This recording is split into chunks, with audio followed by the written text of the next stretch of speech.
So tonight we're going to look at three songs by that Genevieve has shared with us, and Genevieve had a long list, so we couldn't get all of hers in, but we're going to try to get three in of hers tonight. Grateful to you, Genevieve, for sharing these with us. They're songs that actually all three of them, I think, are songs that we sing pretty often, and will have some meaning to all of us. And as we talked about last week, we talked about how often we learn more theology, or at least as much theology maybe, from the songs that we sing as we do the preaching and the teaching we hear. That the theology of these songs kind of gets into our hearts and gets into our minds as we sing them. And so sometimes I think,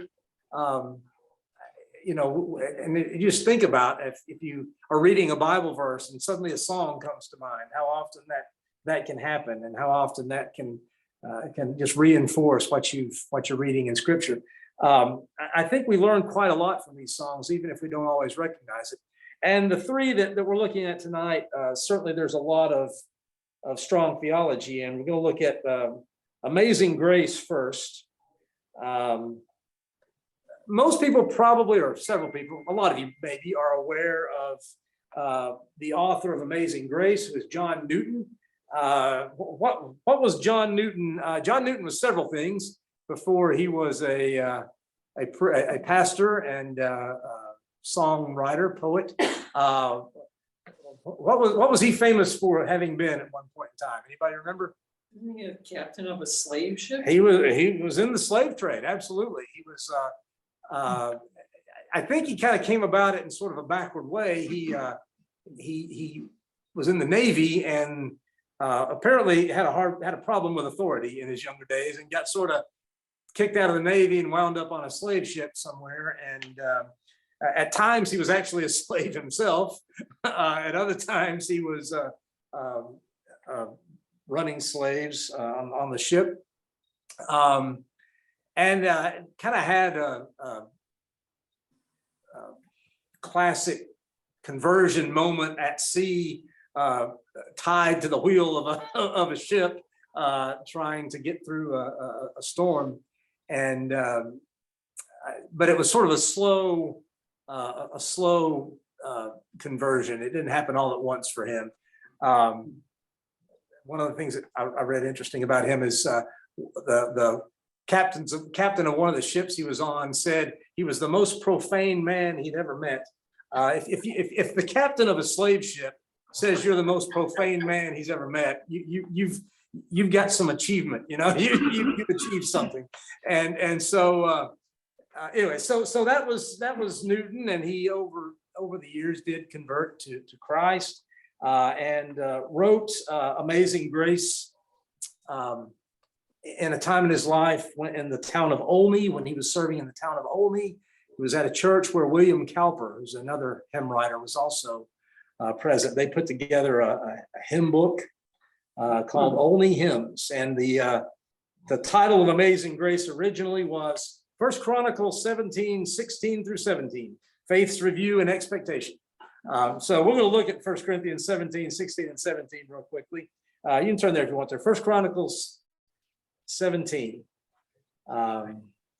This is the time when David has received the promise of God that God is going to build him a house. David wants to build God a house, but God says, "I'm going to build you a house," and gives him the promise that his family the kingdom will be in his family forever, and I will set him over my house and my kingdom forever. His throne will be established forever. So verse 16, David sits before the Lord, and he said, "Who am I, Lord God, and what is my family that you've brought me this far? And as if this were not enough in your sight, my God, you have spoken about the future of the house of your servant.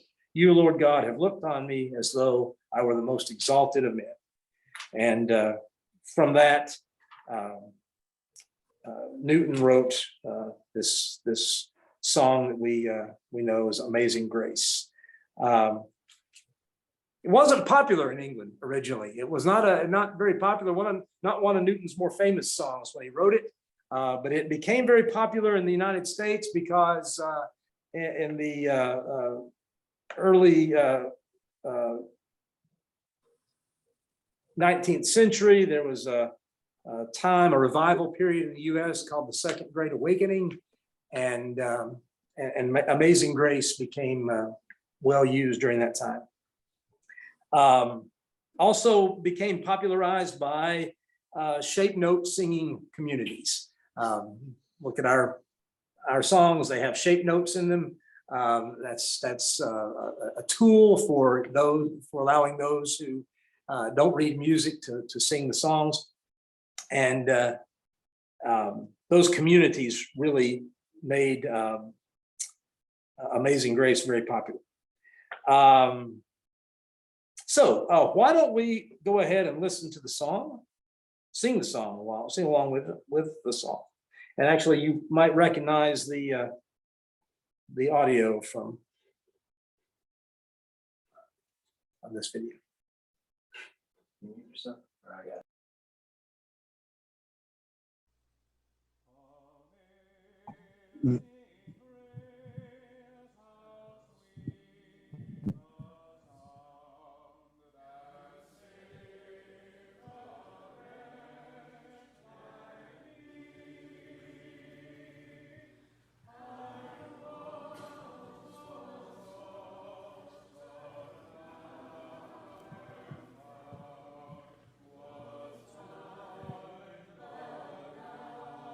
Lord, now I see.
No, I'm unmuted. Okay, now I'm unmuted.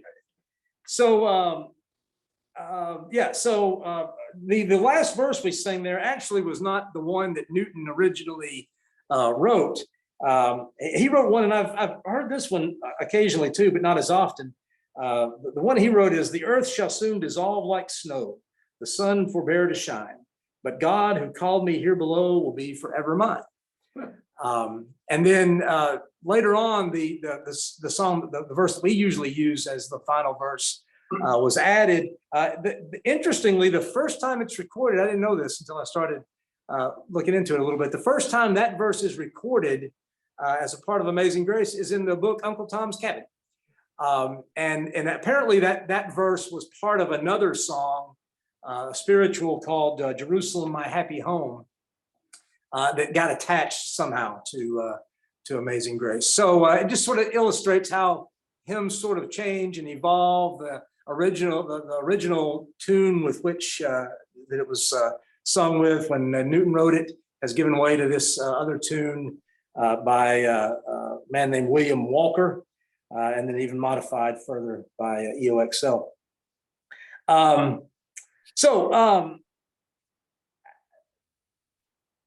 What we usually like to do is just let the people who have chosen the song as a favorite to talk about it. So, what about Amazing Grace, Genevieve? Do you appreciate? Do you like? What resonates with you? Hello. Okay. First of all, please spare me if my voice is wobbly, because I know I teach kids, but my comfort and confidence in speaking in public does not extend to speaking in front of adults. You're doing great. Pretend we're all for Okay. Yeah, pretend we're four. We're intellectually we're four, so just go ahead.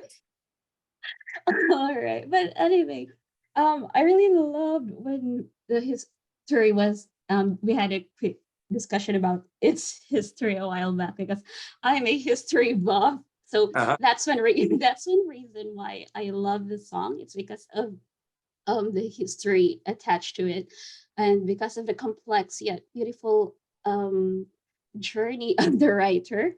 The backstory of it. It was inspired by John Newton. His journey from being a great blasphemer, a great sinner, to becoming a person who finally found God's grace and received it. And I also I also find it amazing how his story is comparable to the Apostle Paul's story. If But my fondness of history aside, I love this song because it's very relatable. It makes me reflect on my own life.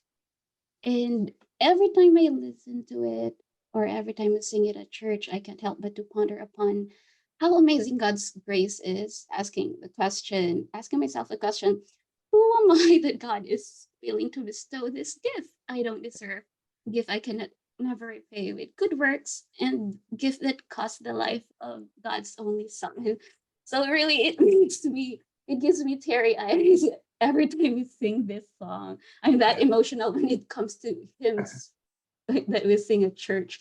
And from that, being well aware and very appreciative and beyond thankful for this precious gift, I can't help but to reflect also upon what I am doing with this gift, this grace that he gave me. It's a given that we have our peaks and valleys in our own walks of faith, but I think with all the distractions of the world, looking how enticing the things the world has to offer, we fail to be more sincere and consistent in giving value to God's amazing grace. I won't say it's a guilt trip, but maybe it's more like the song is telling me to be mindful in doing my best to keep on walking in the light. And also, other than that, it encourages me to keep such grace, not to keep this grace to myself, but also to do my best to extend it to others, not only to people outside God's family, but also to people who already belong to God's family, because sometimes they drift away, they swerve, and they have to be reminded about God's grace. So yeah, I think that's pretty much it for this song. For this song. So Well, yeah, that's fine. I appreciate you sharing that. I think that's eloquent way of describing what it means to you. And I think a lot of us could probably relate to a lot of what you said. I've always been struck by the opening lines. Amazing grace, how sweet the sound that saved a wretch like me.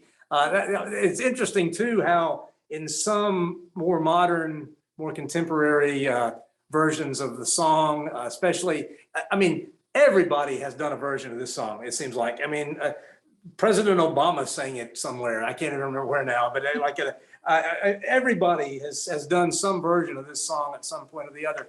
But occasionally, at least, and maybe sometimes often, people tend to drop out that wretch part that saved one like me, or that I can't even remember, saved a person like me, saved a man like me. I can't remember what is used in its place. But that idea of being wretched is not something we like to think about much, perhaps, and certainly not in our culture. But I think it was a very important part of the song for Newton, as you said, Genevieve, the journey that he made from a blasphemer, a profane man, a slave trader, to a servant of God, who eventually, along with William Wilberforce, had a lot to do with the ending of slavery in Great Britain. So, you know, that always strikes me as powerful. And then in that first stanza especially, I once was lost, but now I'm found, the prodigal son, right? Was blind, but now I see, the blind man in John 9, who the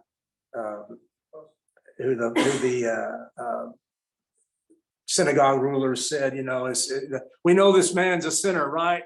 And the guy says, I don't know if he's a sinner or not, but I know this. I was blind, now I see.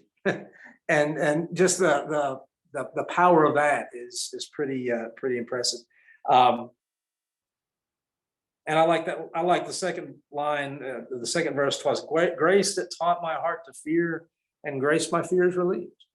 You know, the recognition that grace can take different forms in our lives, right? Sometimes grace, it's by grace that we're brought to our senses, you know, and recognize where we are and what we lack, but then it's also grace that relieves those fears. And the way grace brings us through, and God's promises to us, and even when mortal life shall cease, we have hope. It's interesting. It takes you on the whole life as a Christian, where you know it talks about the hour I first believed. Like, you know, so amazing, such a wonderful thing to think that this God's grace is there. And then, you know, it carries through to the end when we have the reward of being in heaven. Right. Yeah. What's really powerful about this song to me, and Genevieve, I think you touched on this very well, is I mean, I keep coming back to that first one of those first lines. And I can't help but, you know, think about John Newton's story. I don't think anyone can, you know, knowing that, can go back to that song and not think of it. But it really drives home the idea that it's all about God's grace, and without Christ, you know, we would be nothing. We would be wretched. And I think what John Newton, the realization he came to was, you know, if I am worthy of salvation than everyone is, because right now I feel like the least of humanity, but even the least of humanity is God. Yeah, very good. Yeah. I was thinking too, along the line that Genevieve and Josh was speaking about, that God's grace motivates difference, motivates me to be different. And I hear about the guy who wrote the song, John Newton. It's just that we are aware of his grace. There's an awareness about it and acceptance, but then the outcome should be what what does that do for me? Does that change the outcome for my behavior, my thoughts? And lately I've been thinking, I was reading some book and it talked about, the guy made a quote, and I was writing and thinking about it as we were listening to this, that every day, if there can be, if I can have an inkling of living wisely and loving well, just a little bit of that. And that's very challenging when I think about it. When I read it, I put the book down, I went, living wisely and loving well. And that if just a part of my day, just a pinhead of it is about that. And I think that's where the grace of God comes in.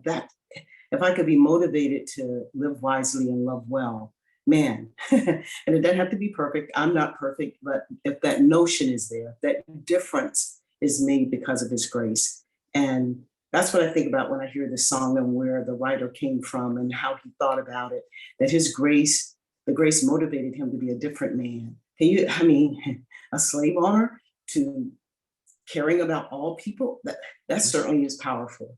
Yeah. And of course, I don't know the journey completely, but just even think about it is pretty powerful. So I think for me, the grace, I'd like to say I want it always to be that it motivates me to just to be different. And that difference is it's not that I'm walking around in sackcloth and ashes and thinking I'm the worst person in the world, but it motivates me to want to be the best me, or the better me. And I like the quote, living wisely and loving well. Let's do that today. Yeah. And yeah, so that's what I was thinking. Great song. Thank you, Genevieve and Patrick. Just a little commercial for the, again, this is a song that has been updated slightly. I think it actually was for the movie. It was commissioned, but Chris Tomlin wrote Amazing Grace, My Chains Are Gone, tying into the underlying story, as adding a chorus, my chains are gone, I've been set free, my blessed Savior, something me, I can't remember. And in that version, actually, he uses the original last verse about the world will dissolve like snow and the like. So sort of a, the original is good. It's the modified, the version that adds a chorus now, though, also ties it respectfully back to the story that gave rise to the song. So, right.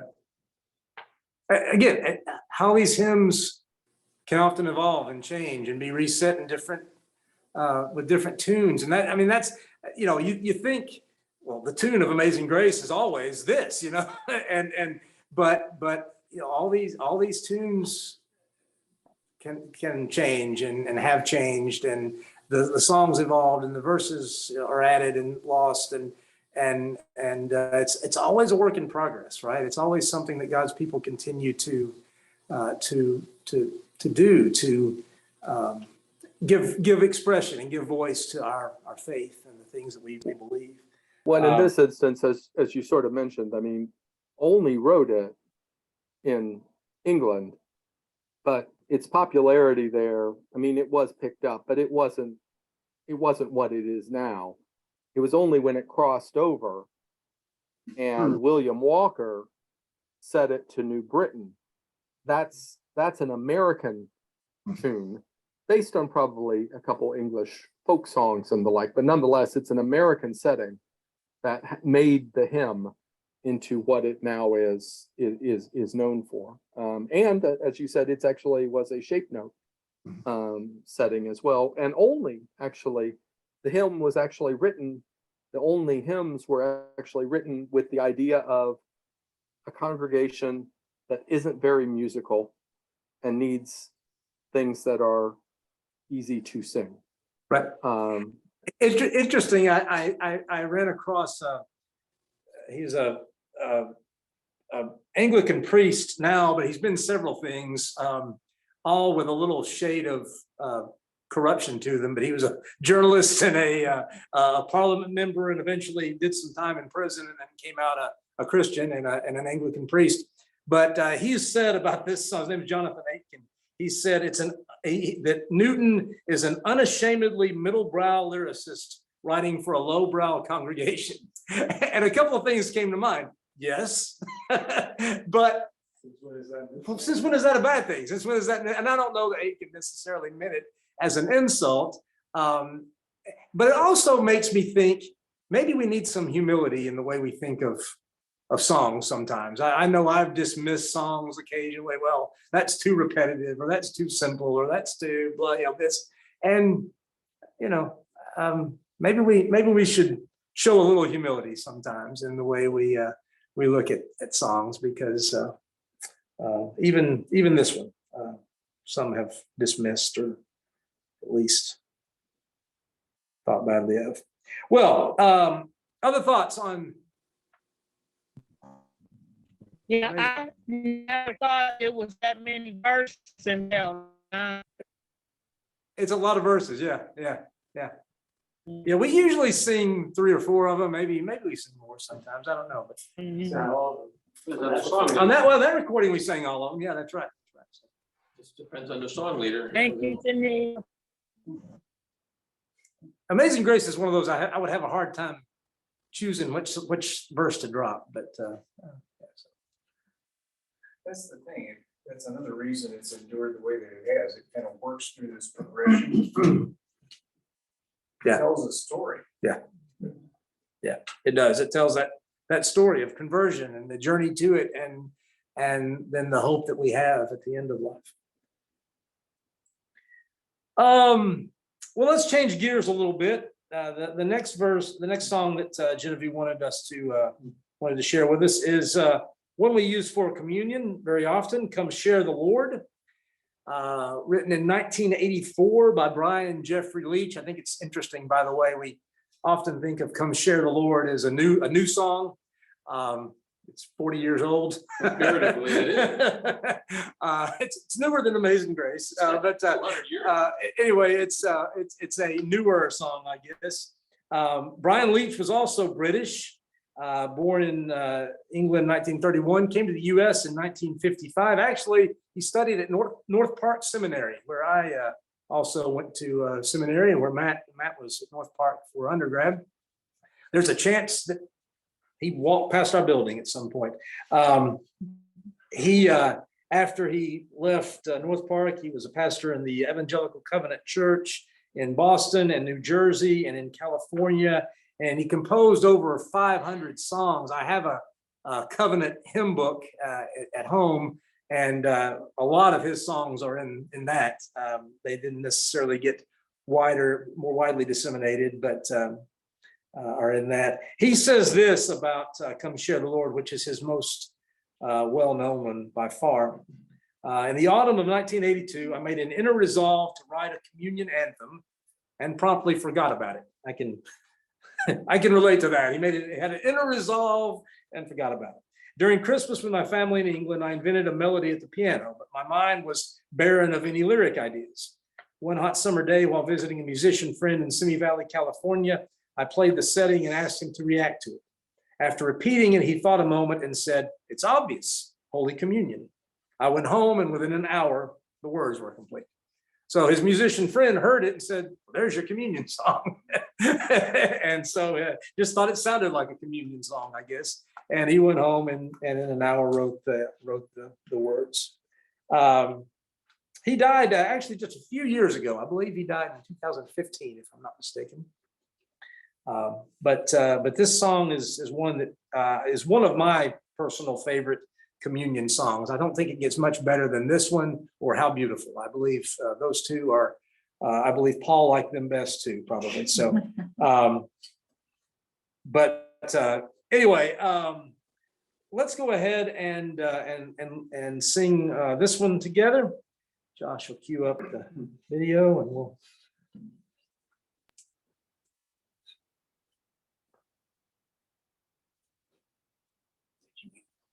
Back to yours.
Well, once again, Genevieve, what is meaningful to you about this song?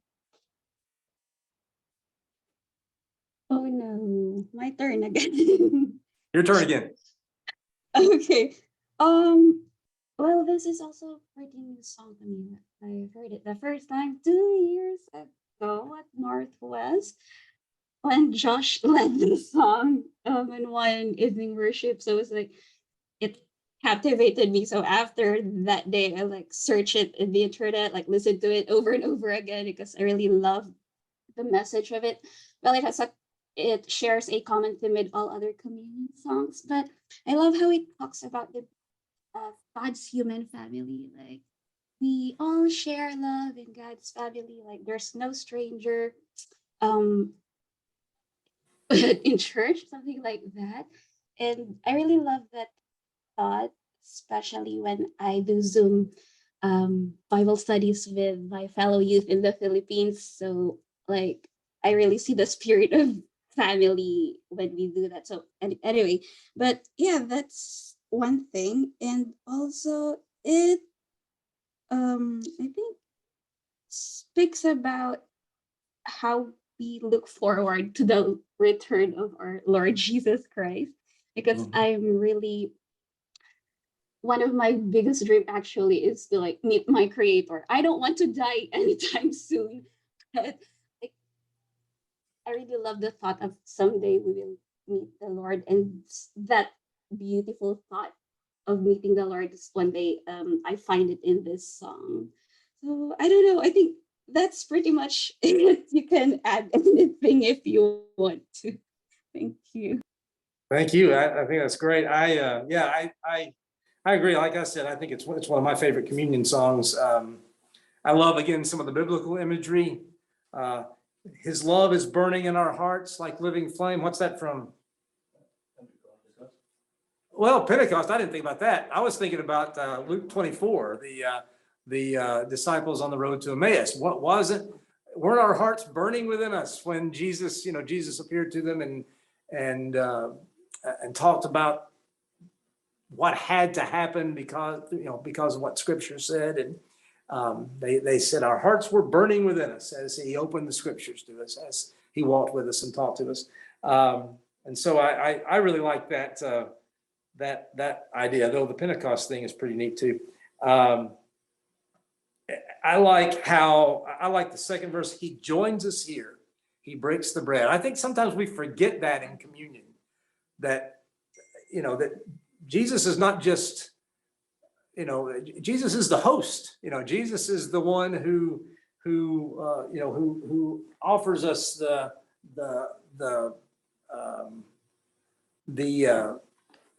bread and the cup. Jesus is the one who invites us to the table. And that's powerful, because that's it also, it reminds us that he's alive, that he's risen, as it happened, John 20, John 21, you have the post-resurrection appearances where Jesus is appearing to the disciples, and there's food involved, and he's eating, and he's making breakfast for them over the campfire, and there's this idea of table and fellowship, and it also then in the as Genevieve pointed out, the family imagery is important, and we'll gather soon. We anticipate the feast for which we wait. Paul in 1 Corinthians 11, every time you eat the bread and drink the cup, you proclaim the Lord's death until he comes. The anticipation of communion. Communion isn't supposed to just be something we do here and now, looking around at each other. Communion is anticipating being at the table together with the Lord in eternity. And this song, I really think, grabs that. So I think it has sort of all those connections that we're supposed to make in communion get made very explicitly in this song. And I really like that. Other thoughts?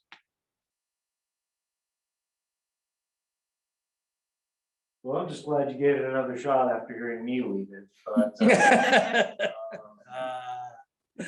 yeah, it's I just appreciate the theme of family and the Lord's people's family. I think that comes through very strongly, and to be considered family with people who are so different from you in every way, but we're all equal in God's eyes, and we're all welcome to sit down at his table with him. I think that's a really powerful image. Yeah. I kind of grew up with the bread being sort of talked about as a reminder of Jesus' death or something like that, which it is. I get no problem with that. But I mean, there's a different thought here. We're now a family of which the Lord is head. Though unseen, he meets us here in the breaking of the bread. It's not just a reminder. It's the Lord is present with us. And that's a biblical idea too. Well, if we're not thinking of it as a reminder, we see Jesus sort of as a passive participant, because it's his body that we're partaking of, in his blood. But it's this song sort of gets the active, Christ's active role in the proceedings. Which, I mean, the Last Supper, right? Yeah, right. He breaks the bread, passes it around, and says, "Take, eat. This is my body. This is my blood." And so he's the host, though the old Catholic idea of the host comes from that, I suppose. That Jesus is not just this passive participant, as you said, Josh, or watching from afar to see if we do it right. He's there with us, and that's, I think, important. It's probably, there's two kinds of communion songs. There's songs that help us focus on Jesus's sacrifice, and so take us back to that scene. Then there are songs about communion, and what that is all about. I think this embodies a lot of what Paul talks about in Corinthians, about you got to be united. You can't have dissension, because it is family. And it has that future aspect too, tying it sort of past, present, and future. I think it's probably this one and Come to the Table are probably about as close to perfect songs about communion and, were to not cause people to howl. I could, we could do this every week. I just think the song is very, very powerful, but we don't, because we have variety, but it's a great drawing together of ideas.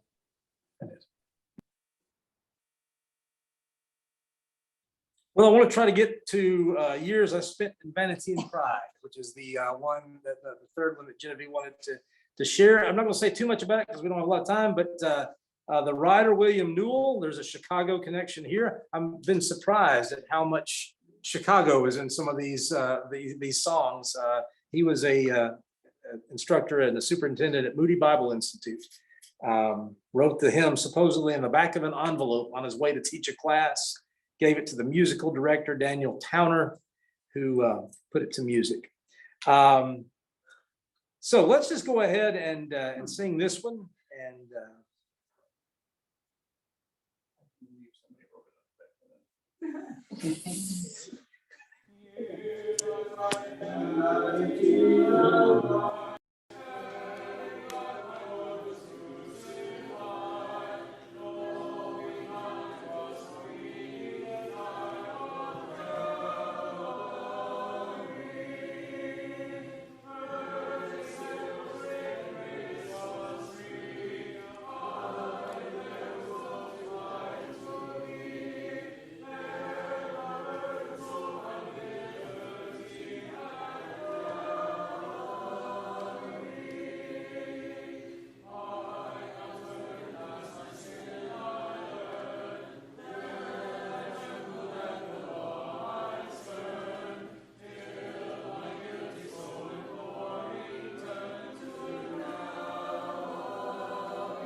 okay.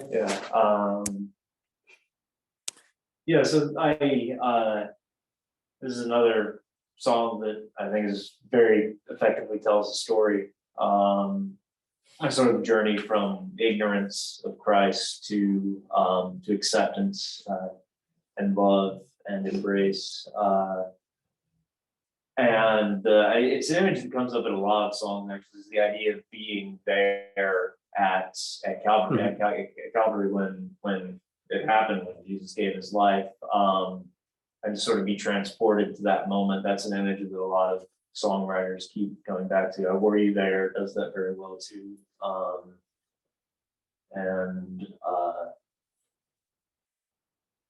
At the cross. Yeah. And I think my favorite line is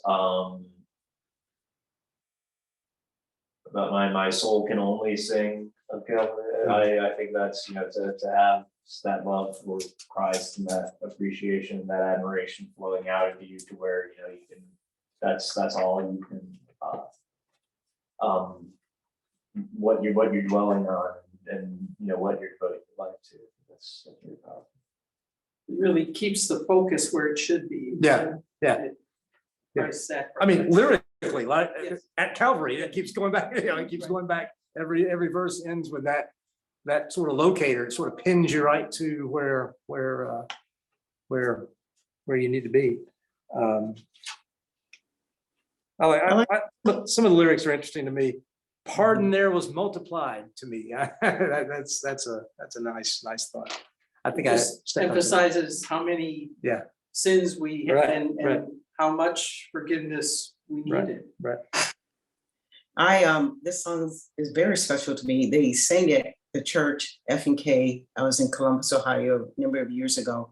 This song was sang just before my baptism.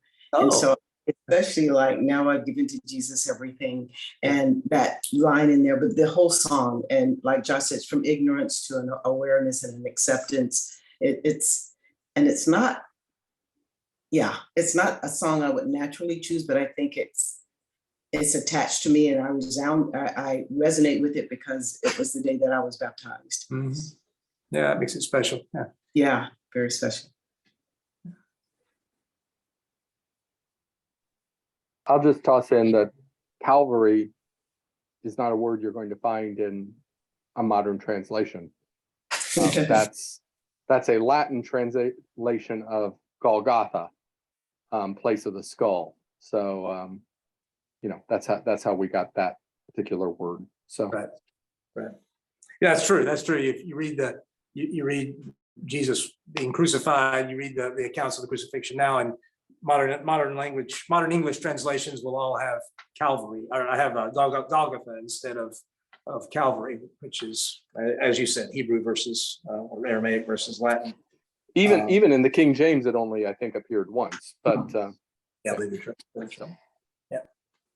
But Calvary, yeah, in case anybody's not clear, Calvary is Golgotha, the place of the skull where Jesus was crucified. This song reminds me of something, I don't know. There's this missionary in Cameroon who has been there for so many years. So he said he doesn't sing this song because he's never spent any years in Vanity. Oh. He said he got converted when he was 9 years old. Yeah. And since then he's been serving God. Yeah. So he has never spent any years in Vanity. So each time I hear the song, I just remember that incident. I mean, people were like, okay, it doesn't make sense, but I just thought I should share it. He might have spent some in pride, no? I shouldn't have said that. I don't know, man. Yeah, no, I mean, it's true. There is sort of the assumption here, isn't there, that yeah, from ignorance and but I think all of us, say what you will. I mean, certainly I grew up, I was baptized when I was 11, 10, I can't remember, 11, I think. So I certainly was baptized young and spent my life in the church and grew up with faith. But I think we've all messed around with vanity and pride, haven't we, at times? I think we can all relate to that, whether we spent years there in a row or not. I think, I think I certainly have over time wasted some time with vanity and pride, and probably this week. So, I think we can all relate, even if maybe we weren't totally ignorant of Christ ever, Not to disagree with your friend, I'm sure you're a great guy. The third verse that says, now I've given to Jesus every day, now I gladly own him as my king. It just takes me back to the day when you are baptized and you are asked, do you take Jesus as your personal Lord and Savior or something like that? And you say, yes, I do. I think it just takes me back to that moment and just makes me say, yes, I'm in this, just bringing back my vows to him. I gladly own him as my Savior, and I'm not willing to go back, something like that. So I love that verse. That's really good. Yeah, and that's another one where you could quibble and say, well, now wait a minute. I'm not sure I've really totally given to Jesus everything yet. I'm still working on that, but that's okay. I think the point of that line is to say, look, we've all, at times given ourselves to him, but we all have to struggle with the reality of that. And that's in the Bible too, that we belong to Christ, but we still have to sometimes, bring ourselves into submission to him. He's our king, but we sometimes struggle with acknowledging him as our only king. I use this tune for all the time. This is one of those anthems that's meant to be aspirational. Yeah, I think you're right. Aspirational. I think you're right. I think it is. I think it is an aspirational kind of song that this is what we strive for. This is, and we've perhaps in our conversion said this is what we intend. And so now we need to be reminded, and this song is good at reminding us of centering ourselves on Calvary, turning back over and over again to the cross and to what Jesus has done for us and what that means for us. I think we always have to keep in mind in a song like this where it says, now I've given him everything. And maybe when you sing it, you think, well, now wait a minute. And have I really done that? And then maybe you start feeling like you're a little hypocritical. But then I think you always have to remember that it's a growth process. And your intent should be there, that this is what you're doing, and that you're always striving for that. But you never completely get there, I think. And you have to remember that, because I think that discourages a lot of people. Yeah. They think, well, I've been doing this for years, and still you got to give yourself a break. Yeah, I think you're right. I think you're right. That it's aspirational, as Matt said. It's something that we aspire to, we want to be, but are always, and the song is good at reminding us of that aspiration and also helping us to think about where maybe we haven't quite managed to get there yet. But I like the last verse of it. It turns it back from this sort of introspective, am I, either I'm, rah, I'm doing this, or, I need to get this done. I need to do better at it. Oh, the love that drew salvation's plan. Oh, the grace that brought it down to man. That's the gospel, right? That God in his love decided to save us, decided to do what was necessary to save us, and brought it to us instead of expecting us to reach up for it. Oh, the mighty gulf that God did span at Calvary.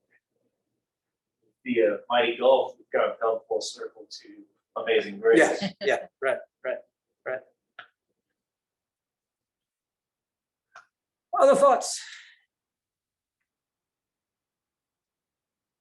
Well, thank you, Genevieve, for sharing with us your favorites and for your words about what they meant to you. And thanks all of you for your thoughts. Good to see everybody. Hope you have a great week. Good night, everyone. See you soon. Good night. Good night. Good night. Good night.